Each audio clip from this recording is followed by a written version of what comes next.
Welcome to the Top 10 Garden Show with Ken Lain. Listen to Ken's tips, tricks, and garden shortcuts guaranteed to make your gardens more beautiful than ever this year. Now, welcome your host, Ken Lain. So we're into spring. Plants, you're seeing blooms all over. My daffodils are in bloom. Winter blooming jasmine's almost done. I mean, it's been in bloom for a month and a half. So your Linton rose, or what's the other name for that? Anyway, Linton, hellebores.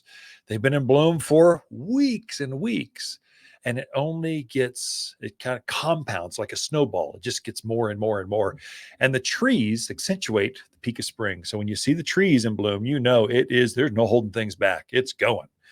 And so you've had your purple leaf plums in bloom for at least 2 weeks, maybe more.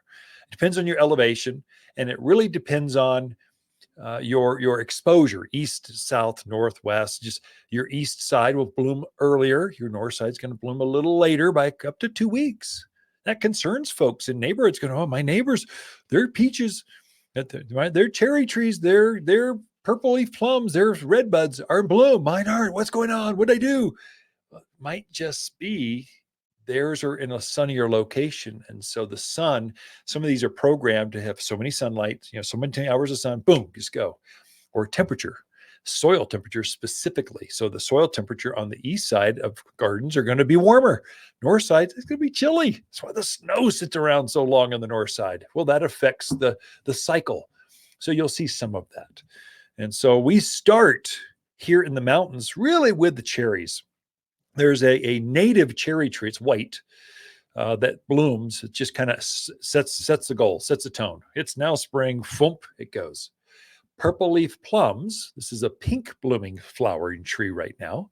It comes up next, so almost right afterwards. So within, I would say, a week to 10 days after our native cherry trees or flowering cherries bloom, they actually will start producing. They don't actually produce fruit, but just pretty. I think it's got an orange color in the fall, whereas purple leaf plum blooms pink, and then the foliage is purple, and it stays purple right through fall. Then it's deciduous, so it loses its leaves. Right now, I noticed this week the Bradford pears or ornamental pears. Actually, there's a lot of varieties. So Bradford pear is the one that your grandparents grew. This doesn't produce fruit. It's an ornamental, so it's for the flower, same pear flower, which are white, clusters of them. And it puts on a kind of a silver dollar sized leaf, very glossy, pretty glossy green leaf. The red color of fall is spectacular as well. It's the last tree to turn red in the fall of the year. So ornamental pears, they can be real big though. So they kind of get, 30 by 30, almost too big for some yards. So we've introduced several varieties that are same height, but narrow. Actually, there's some that are actually jack pears. So jack flowering pears are 10 by 10, actually 10 by 8. It's real small, like dwarfed. But we're trying to grow more of them that don't get as wide. So you get the same white flower, same pretty glossy leaf, but now like capital pear gets 30 feet tall, but only 12 feet wide. Well, now all of a sudden you can put that next to the driveway. Man, it's not going to impede your truck coming or your RV getting down the driveway. And so we've got several like that. So Chanticleers, there's quite a few, but that just opened just this week. And so now is a good time to plant those and put them in the ground. Crab apples will be next. So that'll probably next week. So they usually bloom in April sometime. Through April through May is when they bloom. And there's a lot of variety. And crab apples have the brightest colors, the purples. There's no tree that turns true purple like crabapple does, or red, bright, intense red, not a muted pink. We're talking about red or white that's so intense it almost glows in the dark. It's so white. And then after that, you've got, let's see, redbuds will be in bloom probably by about the time redbuds bloom. Crab apples are in bloom, that kind of. So we're into the peak of the spring season at that point. Redbud's a native. So we've got this beautiful heart-shaped leaf. If you've never seen a redbud, welcome to the Southwest, because this is where they grow wild. So there's a Western or Mexican redbud that grows at different elevations.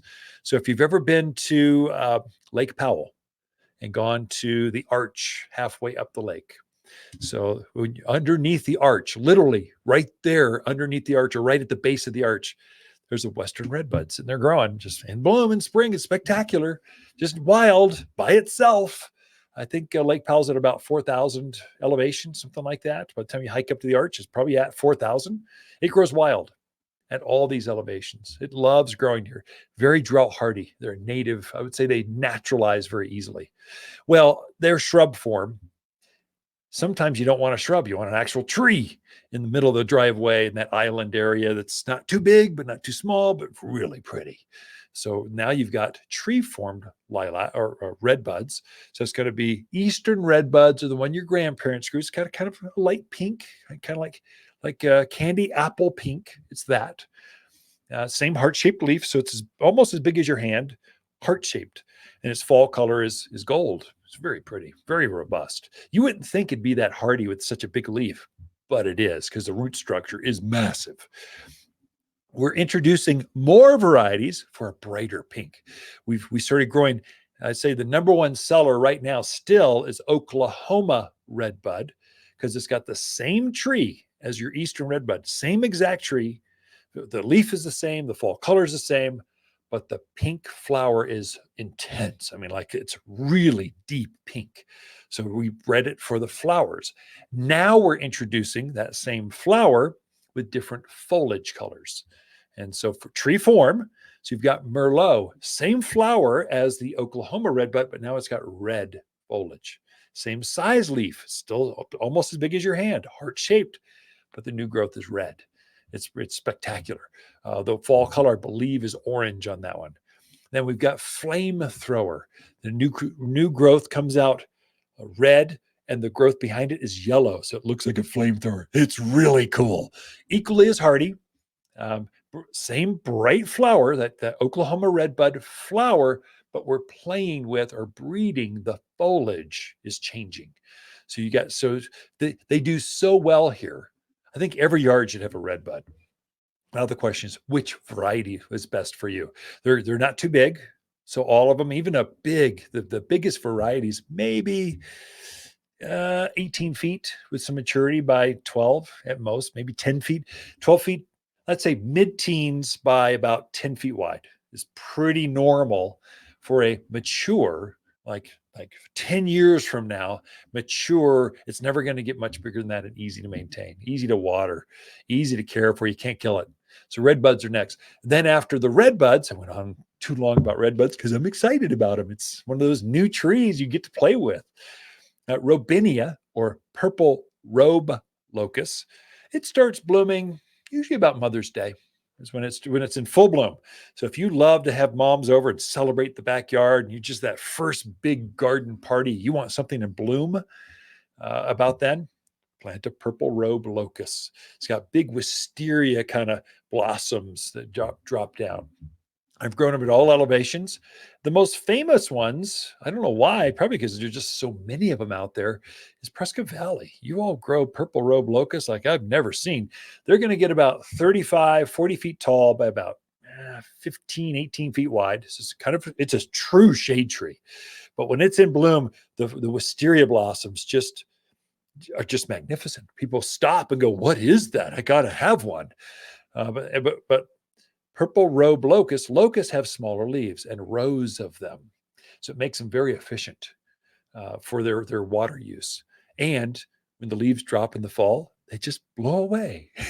It's not as much cleanup. I don't know where the wind takes them, but it just takes them away. It's quite nice. I'd say most of these spring bloomers, too, the beauty with a spring blooming type of tree is the flowers generally are smaller. So magnolias might be a little different. They've got bigger, so we do grow quite a few magnolias. There's several series that are hardy up here, but the flowers are a little bigger. They're not generally messy because they don't put on so many flowers. Crepe myrtles, smaller. Lilac, smaller. Redbud, smaller.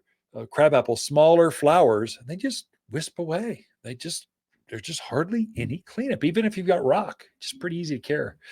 Okay, that's it for this time. We'll be right back. Got to take a break after this. Growing up in Prescott, we knew spring was here when my grandmother's lilacs bloomed. I'm Lisa Waters Lain, and my grandmother would be thrilled with the new bloomerang purple lilacs at WattersGardenCenter. They don't just bloom once in spring, they bloom again in summer. Mine bloomed 3 times last year, making spring last well into fall, and just $29.99. Come check out all the heavenly new sights and scents that are making this spring the most beautiful ever. Lilacs like Grandma used to grow and better. Waters Garden Center in Prescott.